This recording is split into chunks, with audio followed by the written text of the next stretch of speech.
তো শুভ সকালের শুভেচ্ছা সবাইকে বন্ধুরা।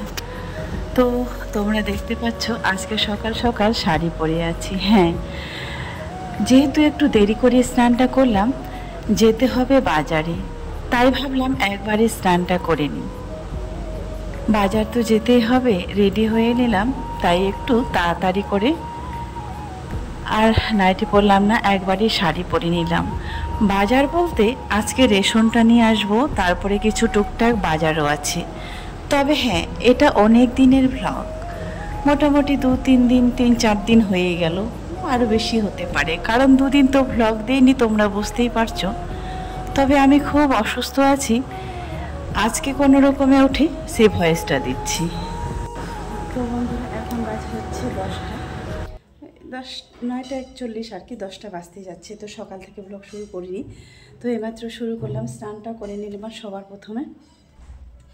স্নান করে আজকে হচ্ছে যেহেতু কাজ কমে গিয়েছে ওরা চলে যাওয়ার পর, তাহলে আজকে হচ্ছে ঝাড়ু দেওয়া, মাঝামাঝি সমস্ত কিছু ওরা দুই বোনই করেছে। আর আমি এখন উঠে স্নান করলাম আর কাছাকাছিটা করে নিলাম, যদিও কাছাকাছি আর খুব একটা নেই। তারপরে হচ্ছে এখন যাব হচ্ছে রেশন আনতে, আজকে শনিবার, আজকে আমাদেরকে দেবে, তো রেশনটা আনবো। রেশনটা এনে দেখি একটু যদি বাজারে যেতে পারি তাহলে একটু হচ্ছে বাজারে যাব, কারণ ঘরে কিছুই নেই, ওরাও চলে গিয়েছে, ঘর একেবারে ফাঁকা, কোনো কিছুই নেই। আর আজকে হচ্ছে স্কুলও ছুটি, কালকে তো মহালয়া, আজকে শনিবার, কালকে এমনিতেই ছুটি। তো ওই জন্য আজকে যেহেতু বাড়িতেই থাকবে দুজনে, তো চলো ঘুরে আসি। তো চাল টাল সমস্ত কিছু নিয়ে নিয়েছি। আজকে অনেক জায়গায় গিয়েছি, ওখান থেকে সবার প্রথমে চালটা নিয়েছি, চালটা নিয়ে আবার সেটা রেখে গিয়েছিলাম বাজারে। তো বাজার থেকে সেরকম কিছু নেওয়ার মতন ছিল না। আলুটা নিয়েছি, কারণ আলুটা অনেক দিন চলে যাবে। আর নিয়েছি এই খসলা শাক, আর মাছ নিয়েছি একটা। মাছ বলতে আজকে একেবারে এটা বিদেশি মাছ, এটা নাকি চাইনিজ মাগুর বলছে। দেখলাম যখন মাগুর মাছগুলো জ্যান্ত ছিল, তো ভালোই লাগলো দেখার পরে। তারপরে বলছে এগুলা নাকি কি বললো, হাইব্রিড মাগুর। যদিও কোনো দিনও খায়নি, তবে আজকে প্রথম নিলাম। জানি না এটা খেতে কেমন, খাওয়া যায় কিনা, আর যায় কিনা বলতে ভুল হবে, তবে মানুষই তো খায়। কিন্তু কথা হচ্ছে এটা ভালো হয় না খারাপ হয়, খেতে গেলে বাচ্চাগুলোকে খাওয়ালাম, সব থেকে বড় কথা হচ্ছে এটাই। তবে এই কটা দিনে এত অসুস্থ থাকার কারণে কোনো ভিডিও শ্যুটও করতে পারিনি, আর কোনো ভিডিও তোমাদেরকে দিতে পারিনি। তবে ভিডিওটা শ্যুট করেছিলাম যদিও অনেক আগে, আর ভয়েসটা আজকে কোনো রকমে উঠে বসে দিচ্ছি। কতটা শোনা যাচ্ছে জানি না, তবে সারা রাত থেকে এই সকাল পর্যন্ত মুষলধারায় বৃষ্টি সমানে হয়েই যাচ্ছে। তো ভাবলাম যেহেতু অনেক দিন ভিডিও দেওয়া হয়নি, তো আজকে ভিডিওটা না হয় দেই, যেহেতু শ্যুট করা আছে, আবার কবে দিতে পারবো জানি না। শরীরটা একেবারে প্রচুর খারাপ, আর হচ্ছে কি বলতো, মাথা ঘুরছে, প্রেশারটা কেমন আছে জানি না, তবে সুগারটা একটু বেড়ে গিয়েছে।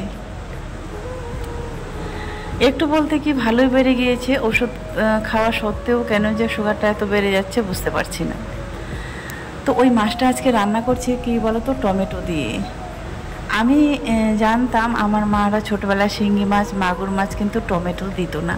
তো যেহেতু এটা বেশি টক না, তাই দিয়ে দিলাম দুটো, কারণ এটা আবার আমাকে দুবেলা করতে হবে, এই দুপুরেও খাবে আবার রাতেও খাবে, রাতের জন্য একটু রেখে দিতে হবে, তাই দুবেলাই করে নিলাম। একটু ওই জন্য টমেটোটা দেওয়া, না হলে যদি এমনিতে রান্না করতাম তাহলে কিন্তু এই বেলায় শেষ হয়ে যেত।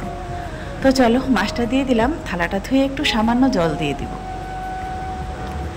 বেশি ঝোল করলে আবার ভালো লাগবে না, যেহেতু এটা হচ্ছে কি মাছ বলো তো, মাগুর মাছ, যেহেতু অতটা ঝোল ভালো লাগবে না আবার, তাই মোটামুটি যতটুকু প্রয়োজন ততটুকুই করে নিলাম।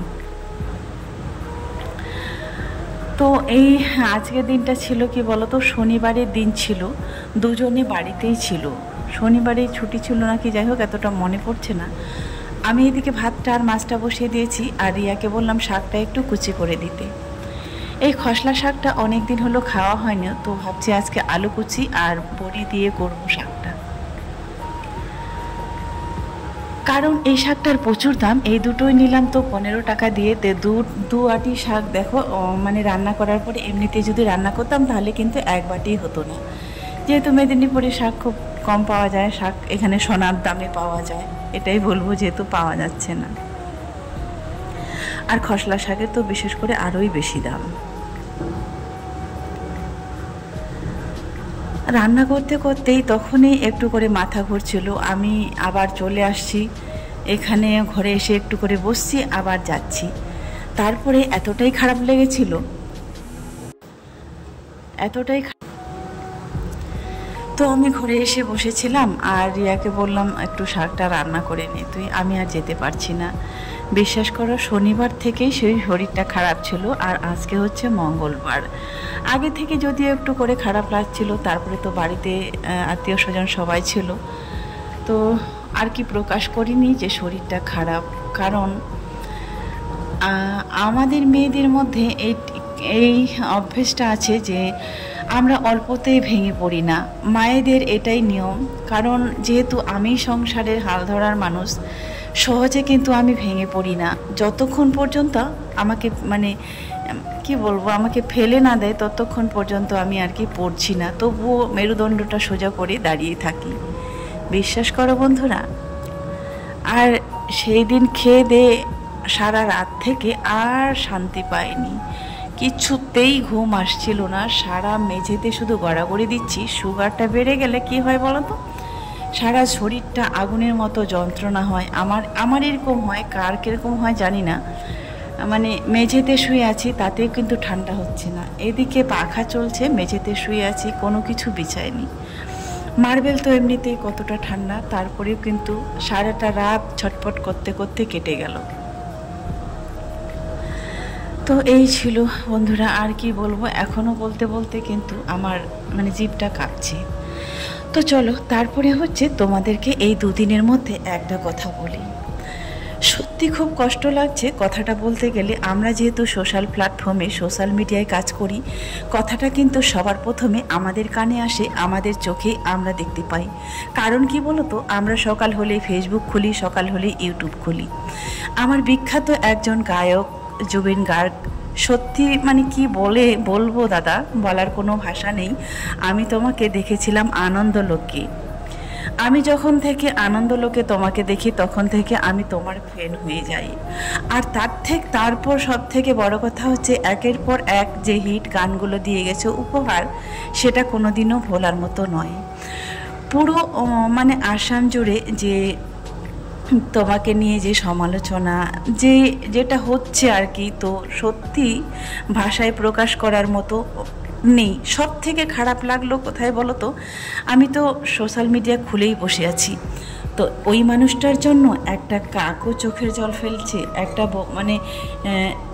মানে একটা গরু যেভাবে কান্না করলো, গরু, মহিষ, পাখি, পায়রা, কুকুরগুলো, আমি ভাষায় প্রকাশ করতে পারছি না। বলতে গেলে যেন কোথায় যেন চোখের জল চলে আসছে। সত্যি এই মানুষটাকে নিয়ে যদি আমরা আগে যদি একটু সমালোচনা করতাম, আমাদের সবার মাঝে যদি এইরকম উত্তাল পাত্থনটা থাকতো, তাহলে হয়তো দাদা দেখে যেতে পারতো তাকে মানুষ কত কত মানুষ ভালোবাসে। তবে হ্যাঁ, ভালোবাসতো ঠিকই, তবে দেখো তার গানটা পরিচিত, তার গানটাকে সবাই চেনে, কিন্তু নামের সাথে তিনি পরিচিত নন। কারণ আমরা তখন তো যখন বেঁচে ছিল তখন এতটা মূল্য হয়তো আমরা দিইনি। এবার যাকেই বলো যে এই দাদাটা এই নাম, তো কি সহজে কিন্তু বুঝতে পারে না। যখন ওই গানটার নাম যখন বলে দিই তখন কিন্তু চিনতে পারে। হ্যাঁ, অনেকেই তোমার গান জানে, দাদাটার গান সাথে পরিচিত, কিন্তু নামের সাথে নয়।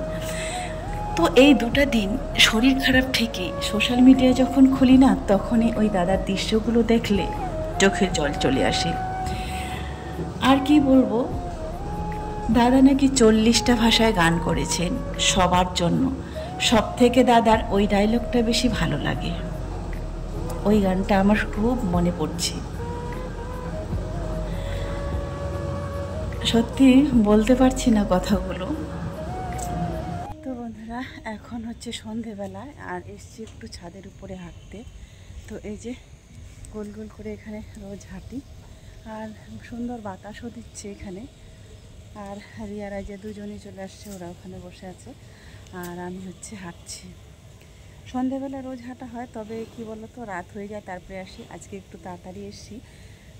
মনে হচ্ছিলো যে বৃষ্টি হবে, ভাবছি বৃষ্টি হলে তো পরে আর আসা হবে না, তো সেই জন্য হাঁটতে চলে এসেছি। এইখানে দাঁড়ালে কিন্তু তারপরে সন্ধেবেলাটায় একটু এসেছিলাম ছাদে।